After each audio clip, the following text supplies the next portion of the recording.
Tu quer... Deixa eu falar aqui pra olhar o tempo, não? Deixa eu ver quanto tempo eu faço. Só pra mostrar. Já é apagado.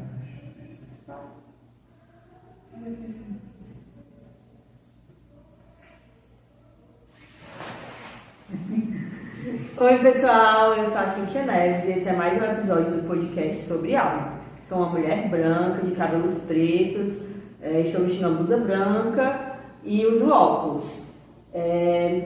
O podcast sobre algo é um projeto fomentado pela Lei Aldir Blanc, viabilizado pelo Governo Federal do Brasil, o Ministério da Cultura, a Secretaria de Cultura e Turismo do município de Iguatu. E no episódio de hoje, a gente tem um convidado para falar muito de educação, que é o Denilson Alves. Seja bem-vindo, Denilson. Olá, obrigado. Sou o Denilson, como a Cintia já me apresentou, sou um homem branco de cabelos e barba pretos. Eu uso óculos e estou vestindo uma camisa preta. Seja bem-vindo, Denilson. No episódio de hoje, a gente vai falar muito sobre educação, que é uma coisa que a gente fala bastante aqui no podcast, de educação, cultura e arte. E aí, pra gente começar essa conversa, eu queria que tu falasse como é que tu entrou nesse mundo da educação. Então, a gente vai fazer uma retrospectiva. Sim. Durante a minha infância mesmo, eu já me via como um professor, já me imaginava ocupando esse espaço. E aí, quando eu entrei na escola, no ensino médio mesmo, eu tive a certeza de que era isso que eu queria fazer. E durante o terceiro ano do ensino médio, a gente teve a oportunidade de ser bolsista, voluntário de um projeto de iniciação à docência. E aí a gente ia para as escolas de ensino fundamental 1 da minha cidade, né, Oroz. E lá a gente aflorou mais essa identidade de professor. Então, eu saí do ensino médio já com esse plano, né, de me tornar um professor. Então, eu vim parar aqui na UES no curso de Letras em Inglês. Me formei em 5 anos no curso, mas desde o meu segundo semestre eu já atuava como professor, né, primeiro professor de redação, em projeto aqui da faculdade, depois como professor de inglês e agora, né, como professor universitário. E aí, teu sonho sempre foi fazer letras em inglês ou tu teve outros planos e acabou chegando aqui? Porque eu não sabia quando era criança, óbvio, qual era a área que eu queria, até porque eu nem sabia que isso existia, né? Você tinha que escolher uma área, porque os professores da Fundamental 1 e da alfabetização, né, primeiramente, eram professores que davam todas as disciplinas, né, que é o professor polivalente. E aí eu não entendia isso, mas aí depois eu entendi, então a gente precisa escolher uma carreira, né, uma área específica. E aí eu fiquei muito em dúvida entre biologia e inglês, porque eram as minhas disciplinas favoritas na época da escola. Confesso que eu tinha uma maior inclinação para biologia, porque eu não sabia inglês naquela época, né? Então, foi depois, também no terceiro ano, que eu tive a oportunidade de cursar um curso básico de língua inglesa. E eu disse, eu consigo fazer isso. Não é algo impossível. E aí eu fiquei dividido e na decisão mesmo de me inscrever, que eu perdi o vestibular, né? Porque eu entrei pelas vagas do Enem, remanescência aqui da UES. E aí eu tinha biologia pela noite e inglês pela manhã. Eu disse, eu não quero estudar à noite. Então, é o destino de colocar letras em inglês. Então, eu decidi nesse momento. E foi isso. E aí, depois que você entrou na universidade, como é que foi o primeiro momento? Assim, tu sentiu no primeiro momento que fez a escolha certa, tipo, é isso que mesmo que eu quero fazer, ou tu ficou assim, meu Deus do céu, quero sair daqui agora? Não.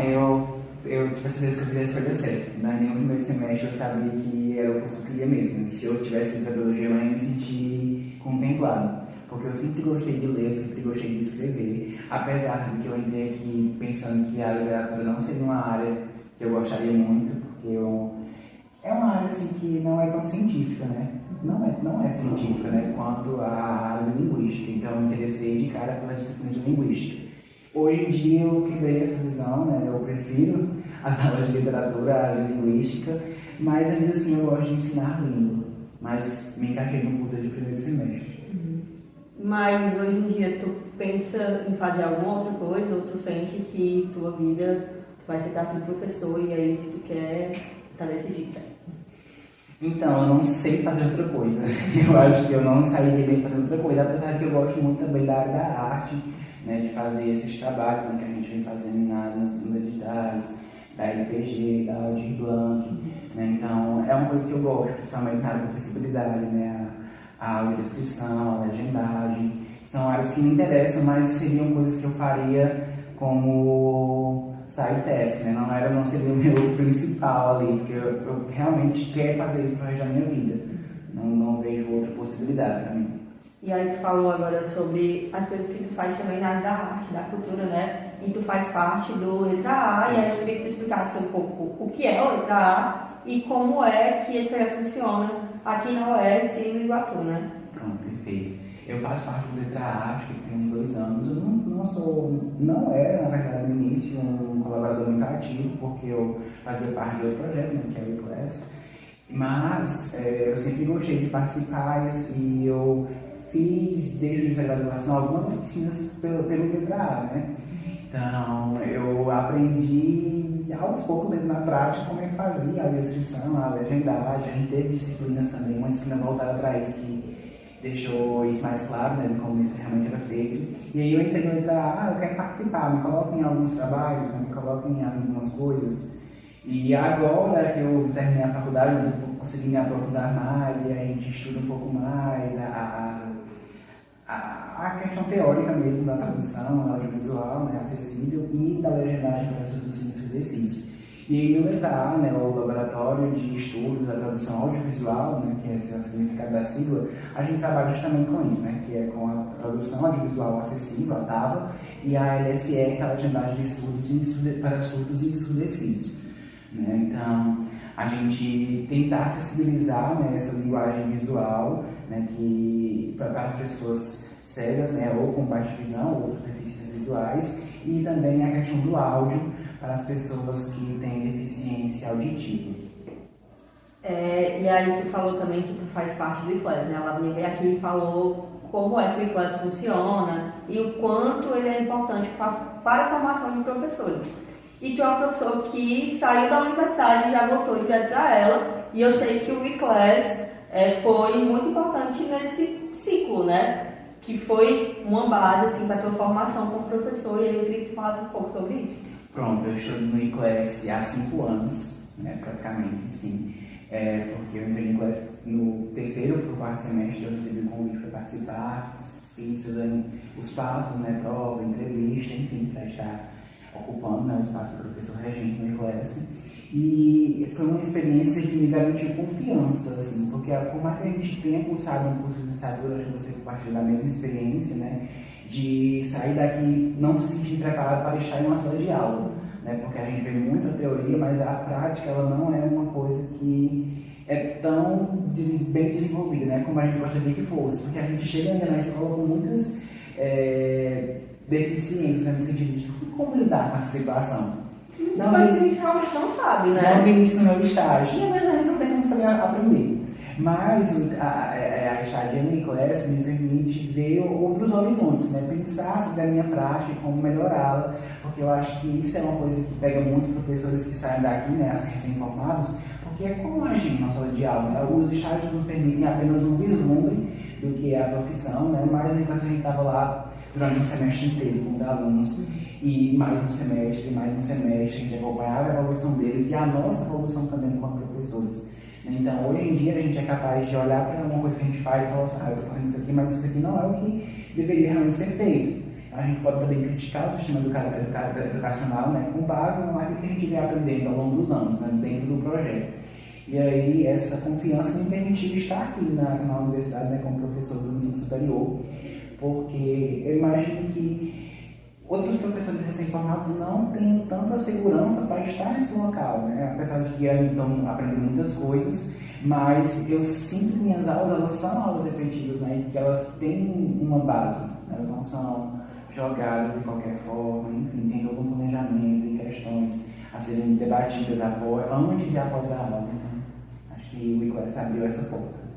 E falando além da formação que o eClass traz, né? E eu acho que ele é muito importante para a formação do professor, que os professores que passam por esse projeto, eles saem aqui com uma formação muito mais completa, né? Mas também tem coisas que a gente não consegue mensurar, que é muito diferente da escola para o colégio, né? Por exemplo, no colégio você vai dar aula para pessoas adultas que estão ali conscientes e porque querem. E na escola muitas vezes não é assim, né? E aí eu sei que tu já tem uma experiência maior também na escola, e eu queria saber como é que foi a tua primeira experiência na sala de aula da escola. É muito chocante, né? Acho que é a primeira experiência. Eu falei, é confiança e tudo mais, mas também é bom, porque a gente tem essa quebra de realidade, né? Porque a gente sai de inglês, que é um curso de inglês, como você falou, que as pessoas estão lá para aprender inglês, elas escolheram estar naquele lugar. Na escola, a gente não tem pessoas que escolheram aquilo. Temos uma maioria de pessoas que estão fazendo aquilo por obrigação, né? Infelizmente, né, a gente tem muitos alunos que veem a escola como é uma fase da minha vida que eu preciso passar e eu vou fazer isso de qualquer jeito. Eu acho que isso é um tiro no pé, né? Porque a gente está discutindo isso com outros colegas, né? Porque os alunos da educação básica, do ensino da rede pública, eles não têm essa perspectiva de vida, né? De que vai sair da escola e vai cursar um ensino superior, galgar outras posições na vida social delas, né? Econômica. E os alunos da escola particular, pelo outro lado, apesar de já serem ricos, terem nascido de um berço, né, mais favorável, eles estão se esforçando muito para ocupar espaços ainda mais altos na sociedade. E eu não entendo por que os alunos da escola pública não têm essa consciência de classe, né? Que eles não despertaram para isso ainda. Isso é muito complexo, assim, de ser analisado, de ser debatido. E isso interfere muito na minha disciplina, que é a língua inglesa.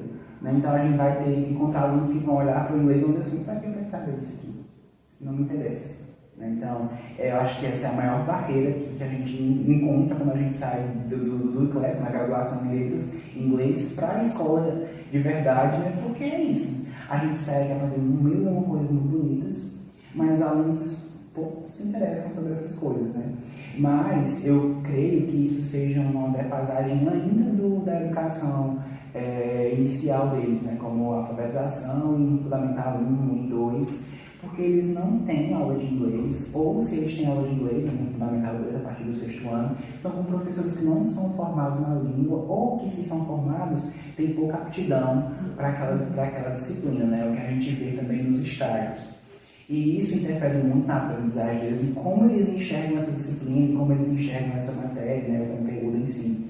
Porque, desde aquela época, essa disciplina foi tratada como uma coisa qualquer.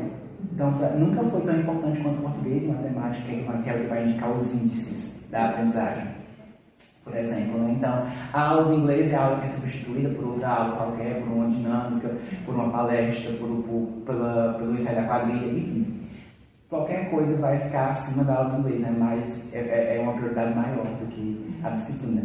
E aí a gente vê que, por exemplo, uma abordagem comunicativa em escolas de ensino público é um pouco mais complexa, porque os alunos não estão acostumados a uma aula em que eles sentam em formato de semicírculo, né, em que eles conversam com os colegas, em que eles vão para o centro da sala, em que eles interagem com o professor. Enfim, eles não estão acostumados com essa aula, porque a aula para eles é escrever no quadro e copiar no caderno. E tudo que foge dessa realidade é uma brincadeira. E se é uma brincadeira, eu posso escolher ou não participar, ou então eu posso fazer de qualquer jeito. Então isso atrapalha muito o nosso trabalho enquanto profissional da área, porque as nossas aulas funcionam num método bem ultrapassado, mas a que ponto, né? E como é que gerar interesse de um aluno que só vai copiar sem colocar em prática, que é uma língua? A gente fala português, então a gente tem que falar primeiro inglês para poder aprender. É assim que a gente aprende uma língua, então é muito complexo. Sim, e aí uma das coisas que tu falou, né, que no ensino fundamental, principalmente, normalmente professores de inglês não têm essa formação. Muitas vezes são professores formados em português, né? E aí, se você vai para uma turma de resultado, uma turma de 5º ano, 9º ano, que são as turmas de resultado fundamental, né? Muitas vezes a aula de inglês não existe, porque o professor de português ele vai aumentar uma aula de português, porque o que vai dar lá o índice de resultado da escola é português, não é inglês, né? É português e matemática que mostram os índices da escola. Então, acaba que muitas vezes os alunos nem têm aula de inglês no fundamental.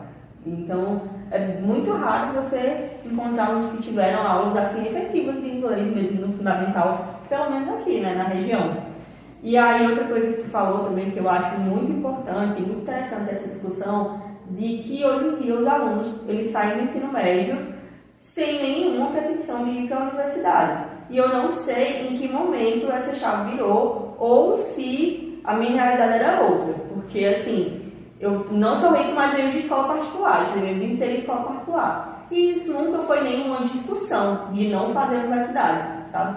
Porque todo mundo da minha sala já tinha muito bem resolvido na mente e a escola sempre incentivava bastante isso e nossas famílias também eram um grande incentivo de todas as partes, né? Então, essa era a única visão, o único caminho para a gente era fazer a universidade. Tanto é que a minha sala tinha 45 alunos, o que era muito para uma escola particular, né?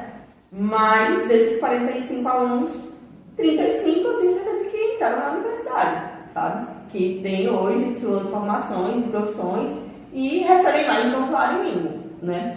E aí, eu sei que tu estudou em escola pública. Na tua época de ensino público, né? Sendo aluno de escola pública, a tua turma tinha essa visão de querer fazer universidade ou não?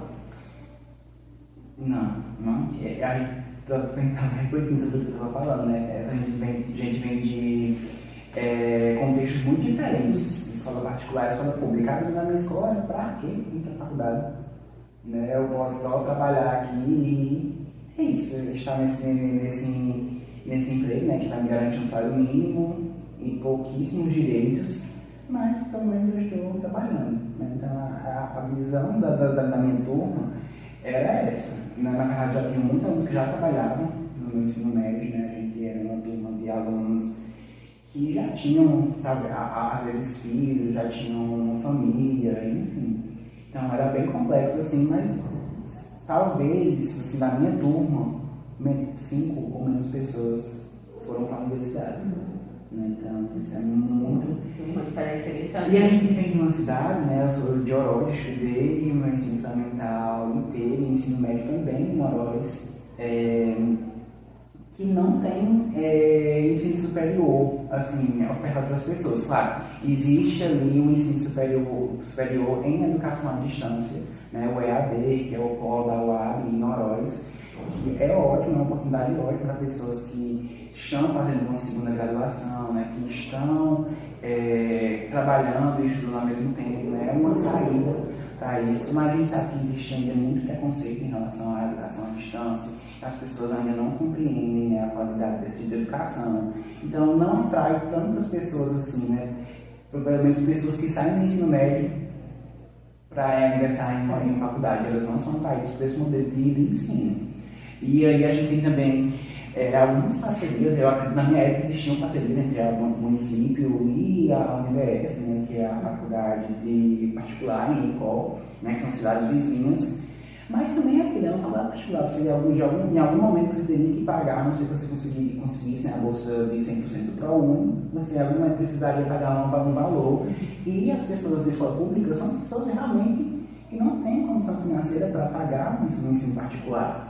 Né? E aí a gente tinha aqui a cidade de Iguatu, que é também relativamente próxima à cidade de Oroz, mas a prefeitura, por exemplo, nunca ofertou um transporte, né, para trazer esses alunos. Até hoje não tem. Até hoje não tem, né? A gente já viu aí situações de alunos que precisam pagar um transporte privado, que é caríssimo, e que acabam desistindo da faculdade ou acabam não vindo para cá. E aí isso tudo contribui para que os alunos não tenham perspectiva.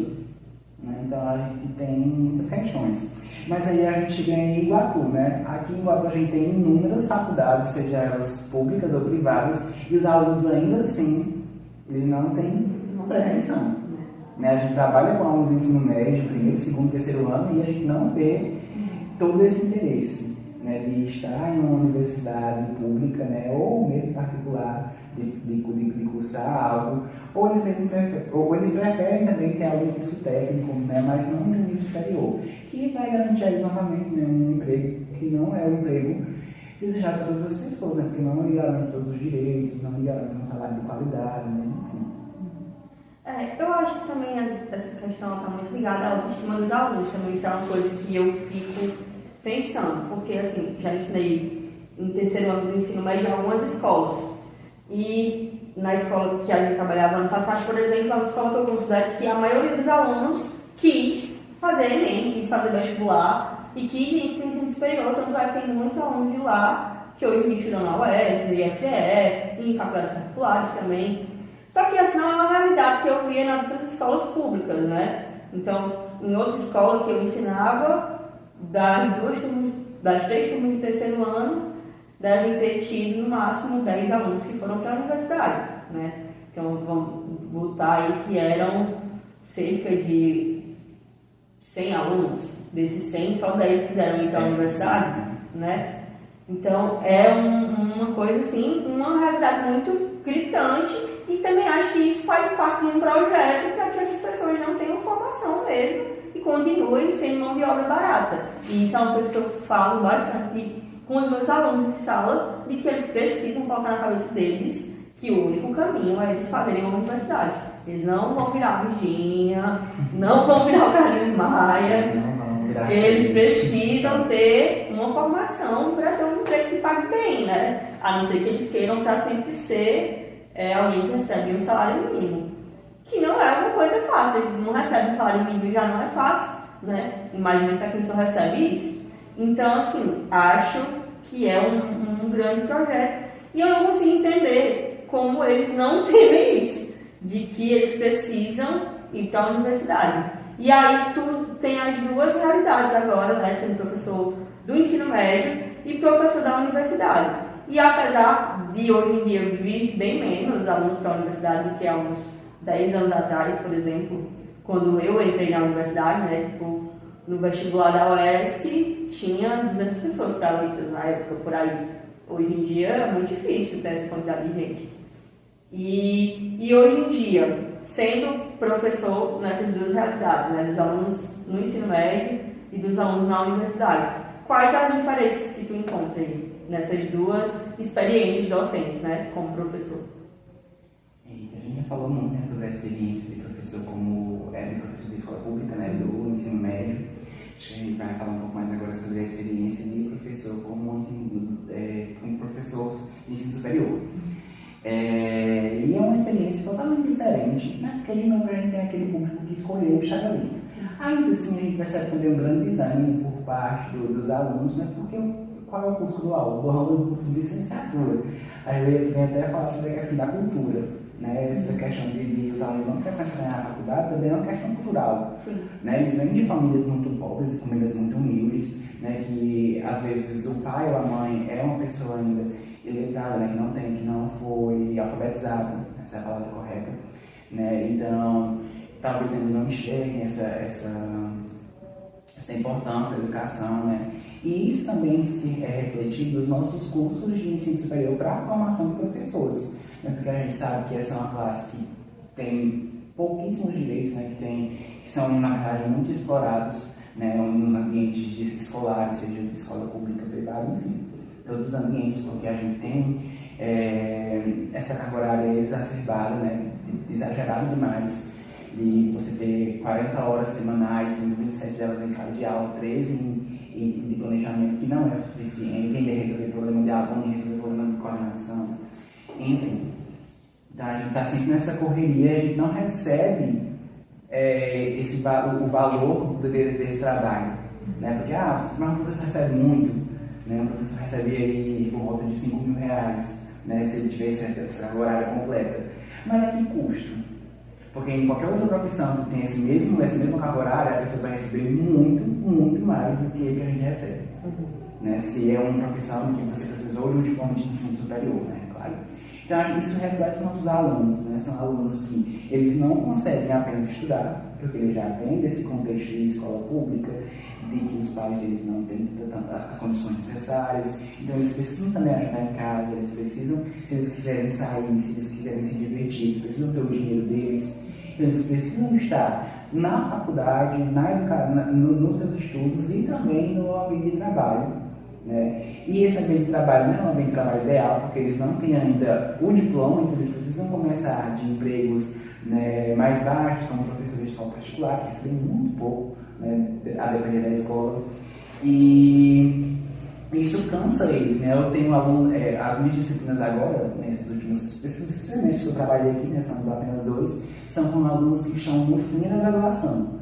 Né? Então você percebe um desânimo muito grande dos alunos, um cansaço, né? Que eles não têm mais tanto interesse como eles tinham, né, no início, até porque eu fui colega deles, né? Então assim, eu também passei por isso, né, no fim da minha graduação, porque a gente fica cansado daquela situação, né, e daquela expectativa, porque o que eu vou fazer quando eu sair daqui?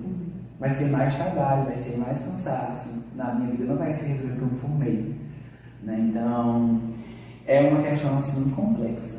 Então a gente lida com problemas diferentes, né? Um problema no ensino do ensino médio é os alunos que não querem entrar na faculdade, não têm perspectiva de vida.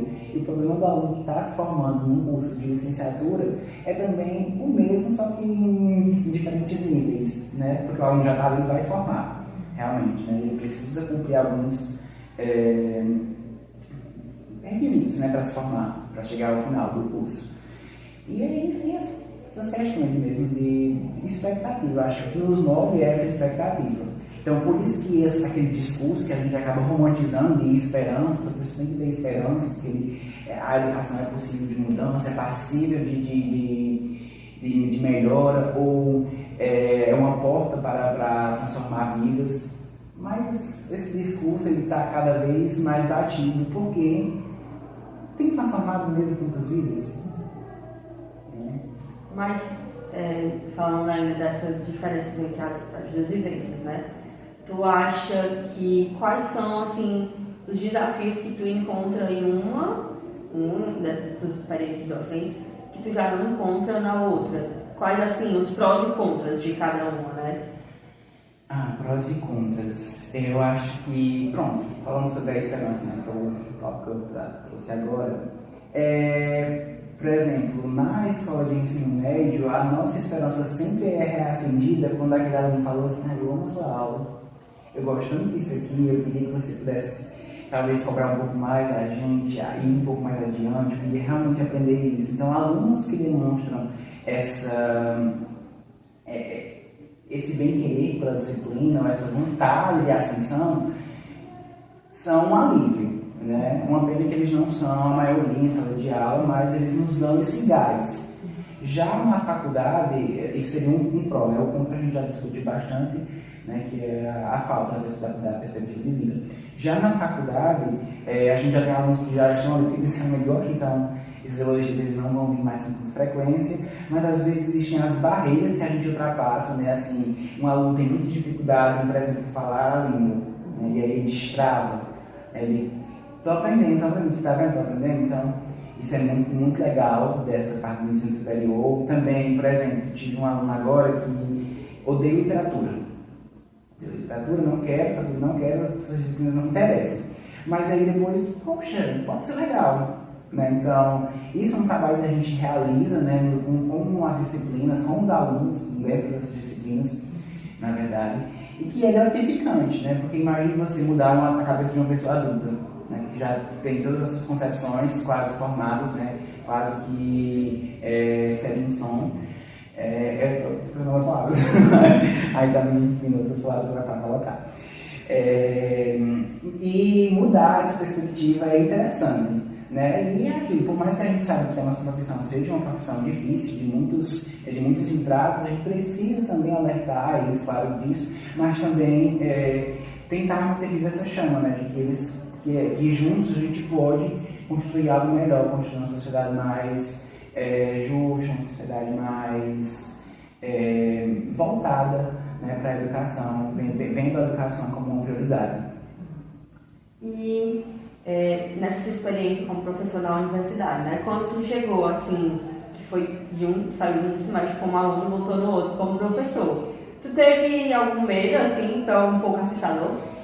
Sim, foi muito assustador, acho que deve ter perdido noites de sono, porque eu estava saindo da faculdade e voltando para ela para vir dar aula para os meus colegas, né? Porque a gente está no curso, mas a gente paga cadeiras com alunos de outros semestres, né? Então a gente, e também os meus colegas que não haviam se formado ainda, né? Então eu estava ali meio que até cruzei a espada, né? Porque eu estava em uma situação que eu estava em uma posição, na verdade, um pouco acima deles, né? Que eu era professor, então eu controlava ali a questão de falas, essas coisas do sistema. Então, vou acontecer uma luta com meu colega? Não. Mas e se um aluno precisar de água? Eu vou abrir mão aqui das minhas, vou fazer uma vista grossa, coisas do tipo, porque eles foram meus colegas. Então, isso era um dilema, assim, graças a Deus, não tive essas questões, mas isso foi um medo, né, inicial. Mas, quando eu cheguei, né, os alunos eles foram bastante receptivos, né, esses alunos que eram meus colegas, alunos que também não eram, que já me conheciam na faculdade.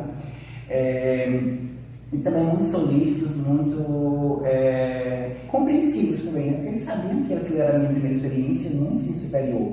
Então, existia aquela cobrança que talvez eles tinham com outros professores, talvez não era aplicada a mim, ou pelo menos eu não senti que fosse, né? Enfim, então foi uma forma de me relacionar com esses alunos tranquila, né? Que apesar dos medos foi ok. Mas os medos, eles existiam e existem ainda, né? Porque sempre há aquele choque, né, de professor-aluno, mas fora desse ambiente a gente é colega, né, de conversas, de rede social, enfim, então existe sempre esse não sei qual seria a palavra correta, mas esse estranhamento, né, de quando você entra em sala de aula, você precisa ser outra pessoa, né, você precisa assumir outra posição. Mas acho que eu tenho me saído bem. E quais as suas expectativas adiante agora para a vida de professor? Pronto, minhas expectativas, toda vida eu pergunto sobre isso, né? Fazer um mestrado. Você precisa voltar como efetivo, né? Porque o nível de graduação não permite que um professor seja efetivado no ensino superior. E sim, eu pretendo fazer mestrado, mas eu já decidi, desde antes de me formar, que eu viveria essa experiência de 1 ano ou 2 anos, na verdade, dependendo do meu contrato, e de que eu iria partir para uma nova fase após terminar isso, porque uma coisa que eu sempre fiz foi acumular 1001 coisas. Eu ainda continuo fazendo isso não me faz bem, né, porque a gente precisa parar um pouco, né, e eu ainda desconheço essa estratégia de, né, vou me aquietar aqui para poder pensar, e eu preciso realmente fazer isso. Mas sim, eu já tenho um mestrado em mente, né, já faço pesquisas nessa área. Eu gosto bastante de, por exemplo, falar sobre identidade, né, do aluno que está ali aprendendo uma segunda língua, né, uma língua adicional, e essas questões de poder que envolvem a língua inglesa, né, e o Brasil, como sendo um país emergente que não tem influência global quanto os Estados Unidos ou os países que falam, né, a língua inglesa. Então, são estudos que eu gosto de pesquisar. E eu queria que tu falasse também sobre teu trabalho mais na parte da cultura. Eu sei que tu produziu uma das temporadas do Bicha Literatura e eu queria que tu explicasse o que é ele, como é que foi a experiência. Legal. Pronto, Bicha Literatura é um programa de podcast, né, assim como sobre áudio, só que é um podcast voltado para a literatura. A gente desenvolveu ele no terceiro semestre da faculdade, enquanto eu era aluno, claro, em uma disciplina de literatura contemporânea, né? Porque a gente sabe que se você pesquisar literatura no Spotify, por exemplo, você vai encontrar inúmeros podcasts ou inúmeros áudios, né, de audiobooks, enfim, falando sobre literatura. Então isso faz parte da literatura contemporânea, né, da nossa sociedade atual, do século XXI, enfim. Assim como também os booktubers, os bookstands, né, que é o do Instagram. Então, literatura contemporânea, então surgiu essa ideia, vamos criar um programa de podcast. E aí surgiu o Bicha Literatura, com a nossa vinheta, que é magnífica, se vocês não conhecem, escutem. E é um programa de podcast que fala sobre literatura. A primeira temporada, que foi a temporada que a gente fez enquanto aluno, né, voltada para a literatura mundial, né? E já a literatura, a segunda temporada era voltada para a literatura de língua inglesa, né? Então a gente tinha ali poemas que alguns alunos do nosso curso, também é um projeto que envolve as disciplinas do curso, né, as disciplinas de literatura, que coloca os alunos como protagonistas, né, desses episódios. Todos os episódios são gravados por alunos. A gente tem um episódio especial gravado pelas professoras aqui da faculdade, mas geralmente eles são episódios gravados por alunos do curso de letras língua inglesa. E aí a gente, nessa segunda temporada, escolheu somente textos em inglês, e também os episódios são gravados em inglês, porque a gente queria dar uma nova cara para o Bicha Literatura, né, para combinar ainda mais com o nosso curso. e também para ser uma forma de aprendizagem da língua, né? Porque se você se propõe a gravar algo, você está ali atento às questões de entonação, às questões de pitch mesmo da voz, ou a pronúncia da língua, e também você precisa, os alunos precisavam ali dar a sua opinião, uma breve análise do poema que eles leram, que eles apresentaram, ou do autor também. Então isso também é uma forma de você adentrar a cultura, né, que é a cultura de um país que não é o nosso. Para a gente ainda existem muitas barreiras assim, para a gente quebrar, entender como funciona.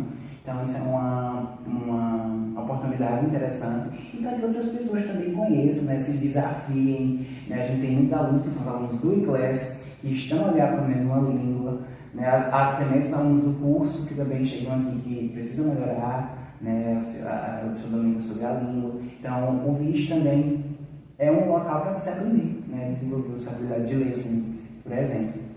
Então a gente tem pensado também sobre uma terceira temporada e como seria e tudo mais, mas é um projeto que eu gosto bastante.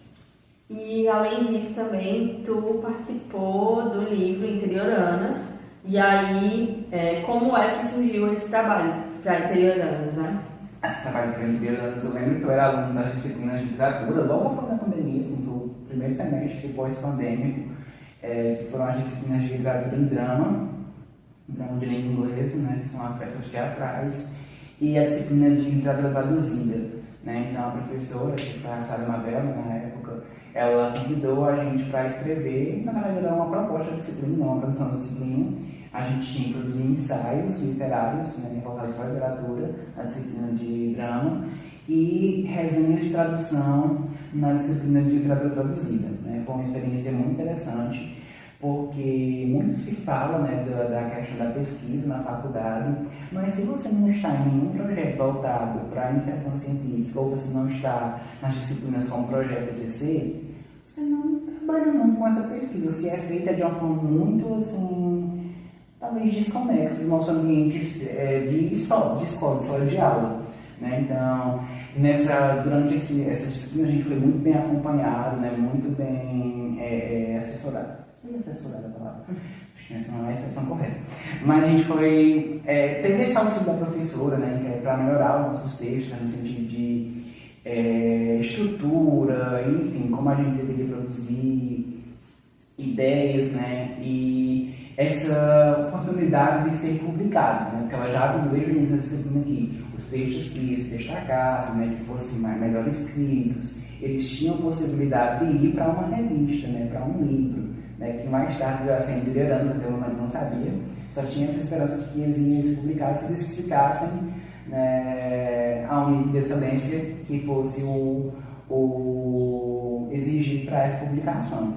Então, produzi 2 capítulos para Interioranas, né, sem saber, que é um capítulo voltado para a análise comparativa das personagens Julieta e Cleópatra, das obras Romeu e Julieta, Antônio e Cleópatra, para analisar o amadurecimento do drama shakespeariano, né, que é um dos autores mais conhecidos da língua inglesa, né, que às vezes alguns vão dizer que inventou o inglês, que eu acho bem interessante essa alcunha, mas fiz esse trabalho porque eu gostava muito das 2 obras, e é um trabalho que eu até hoje gosto de ler, de trazer para os meus alunos, inclusive. A gente está agora com a disciplina que eles estão produzindo ensaios, e que sabem, né, que tem publicações também, que eles estudaram esses textos da Interioranas. Então, além de ser uma fonte de pesquisa, também é uma fonte pedagógica, né, para a gente levar para a sala de aula e mostrar, ó, gente, isso aqui foi produzido aqui, por colegas de vocês, né,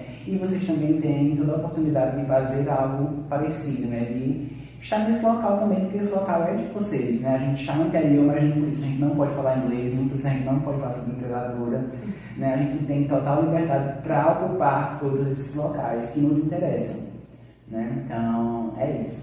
Ainda falei sobre o outro texto, que é da parte de tradução, né? Que foi uma tradução de um filme produzido aqui também, que é o filme Drama. O filme é um curto, na verdade, bem, acho que talvez 9 minutos, se não me engano, ou 8, algo assim. Né, produzido também pela professora Sara, outra disciplina dela de drama também. É uma resenha de tradução, porque o drama é produzido a partir de algumas peças teatrais, né, como peças de Shakespeare, peças da literatura americana, né? Então, muito interessante o trabalho também. Fica aí a dica de produção cultural. Agora, para gente finalizar, eu vou fazer algumas perguntas rápidas, certo? Ai, Deus, que rápido. Nunca fui bom. Aí, vou falar e tu vai escolher, ok? Um livro. Felicidade Clandestina, Clarice Lispector. Um filme que é teu comfort movie. Que pode dizer agora vai ser polêmico, Harry Potter. Um filme bom. Ei. Não, cadê? Ok, tudo bem. Uma música que é a trilha sonora da tua vida. Eu posso dar outro filme agora, que está sendo Pode. meu comfort movie, né? Que eu tô agora bem viciado nele, que é Encanto. Todos os filmes da Disney, assim, em geral, que tem musical, eu gosto. Pergunta. Uma música que é a trilha sonora da tua vida. Eu vou dizer a Vitória, não sei qual. Qualquer uma, a trilha sonora completa. Foi sobre isso. A discografia delas. Ana Vitória hoje no Sesc, participação especial no show do Aninho. Tô avisando. Tá todo mundo que vem aqui hoje. Lisboa, né? Elas vêm hoje cantar Lisboa. Ai, meu Deus. Sim, qualquer música delas. Eu não consigo pensar em uma música que é porque é muito importante isso. A trilha da minha vida. Pra mim é muito fácil escolher essa. Não. O que? A mesma trama, o mesmo fio? Não, nem seria um mutante. Tá. Eu escolheria um mutante de Rita Lee. Não sei não. Ou Os Sonhos de Caetano Veloso. Isso é muito cultural. Não consigo pensar assim, mas eu gosto de muito de MPB, então eu acho que Ok, é uma história, né? História. Todos as uma pessoa que tu gostaria de tomar um café ou uma cerveja, viva ou morta? Clarice Lispector. Imagina, quando aquela dizer assim, e preparasse, né, porque agora tem que escolher morango, eu fiquei assim. Tu viu o meme no Twitter que o povo tá mandando que a Clarice Lispector escreveu uns vídeos dela pelo chat GPT? Ele tinha travessão. Sim, né, tu travessando não é nem o símbolo pra marcar a fala, né? Aí o pessoal fala assim, não acredito que ela escreveu no chat GPT, eu me identifiquei tanto. Uma inspiração. Uma inspiração? A minha professora de inglês no ensino médio. Como é o nome dela? Ângela Patrícia. Ângela Patrícia. Vou escutar. Então, vou mandar pra ela depois. Deixa eu pensar mais alguma coisa. Um sonho. Um sonho. Ser maior. Eu só pensei isso agora. Ser maior do que eu sou hoje, que eu posso ser amanhã. Não ser mais. Ser sempre maior. Acho que é um sonho. Não sei, talvez é isso. Posso falar um pouco sobre essa questão de ser subido do sonho? Pode. Né? Porque antes de tudo isso, né, minha única pretensão assim, era mesmo fazer alguma coisa que não fosse relacionada à roça, né? Porque era a única expectativa do futuro que a gente tinha, né? Que eu morava no sítio, em Oroz. Então, pouquíssimas pessoas de lá, inclusive, são formadas, né? Têm um nível superior, enfim.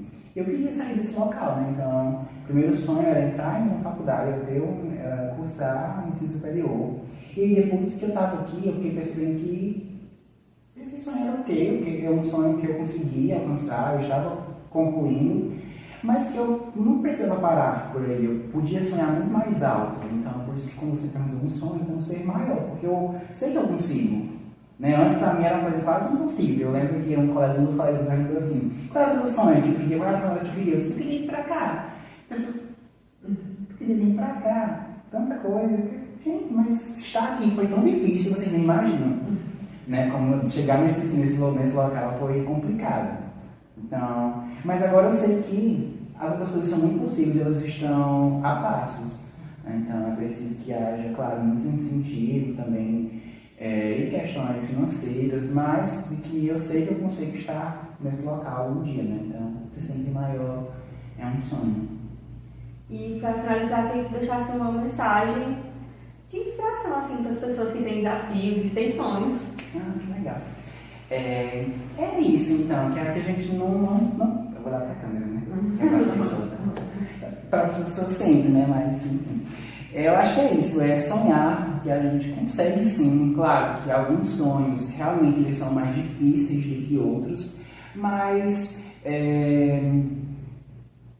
a gente precisa, né, disso. A gente precisa também desse momento de frustração, momento de repensar, porque a gente não pode existir. Né? Existe uma frase, né, de uma autora, claro que eu não vou lembrar agora, mas o que ela diz, né, que viver é isso, é um sobressalto, é uma furada, é um ardor, é uma tristeza, é uma alegria, e que se, agora contextualizando, né, com a Clarice Lispector, ela vai dizer que